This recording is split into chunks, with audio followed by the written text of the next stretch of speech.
स्वागत है आपका उस दुनिया में जहां कहानियां सांस लेती हैं, जहां हर धागा बुनता है एक नया ख्याल, एक नया जज्बात।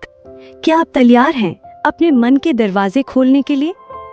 यह है वंडर वीव, जहां हर कहानी सिर्फ सुनी नहीं, महसूस की जाती है।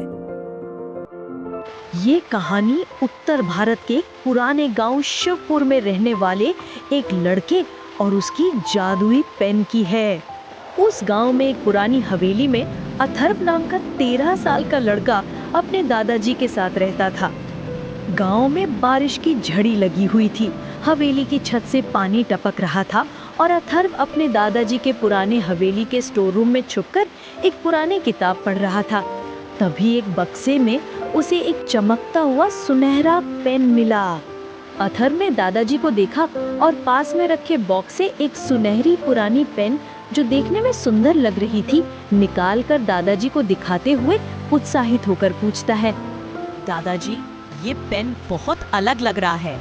अरे, ये पेन मेरे दादाजी का है। वो कहते थे जो इससे लिखेगा वो सच हो जाएगा, लेकिन हर जादू की एक कीमत होती है। दादाजी कहे कि ये कोई मामूली पेन नहीं बल्कि एक जादुई पेन है। लेकिन अथर्व को ये बात मजाक सी लगी। उसी रात अथर्व ने उस पेन से अपनी डायरी में लिखा, कल स्कूल में मुझे सर्वश्रेष्ठ छात्र का पुरस्कार मिलेगा। अगले दिन आश्चर्यजनक रूप से प्रिंसिपल ने सबके सामने उसका नाम पुकारा। इस वर्ष का सर्वश्रेष्ठ छात्र पुरस्कार अथर्व को जाता है। कक्षा में सब चौंक गए और अथर्व खुद भी चौंकते हुए सोचा, ये उस जादुई पेन की वजह से हुआ। अब वो हर दिन कुछ न कुछ लिखने लगा। परीक्षा में पूरे अंक, दोस्तों की तारीफ, नए कपड़े, सब कुछ सच भी होने लगा। लेकिन धीरे धीरे अथर्व की इच्छाएं लालच में बदलने लगी और उसे अपने आप पर घमंड होने लगा। वो सोचने लगा कि अब वो कुछ भी कर सकता है। एक दिन अथर्व ने कुछ बड़ा सोचते हुए लिखा।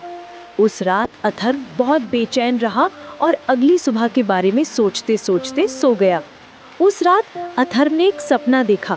उसने देखा कि उसका पेन बड़े आकार का बन गया और सपने में वही पेन बोल उठा, तू खुद की मेहनत छोड़कर मेरे सहारे चल रहा है, अब तुझे खुद को खोने का डर सताएगा। सुबह उठते ही अथर्व बहुत डर गया और वो मन ही मन सोचने लगा, पेन ने जो उसे दिया उससे उसका आत्मविश्वास तो नहीं आया, बस घमंड आ गया था। उसी दिन सुबह में अथर्व खुद से प्रण करता है कि वो खूब मेहनत करेगा और अपने बल पर आगे बढ़ेगा। ये सोचते हुए अथर्व ने पेन को वापस उसी बक्से में बंद करके स्टोर रूम में रख दिया।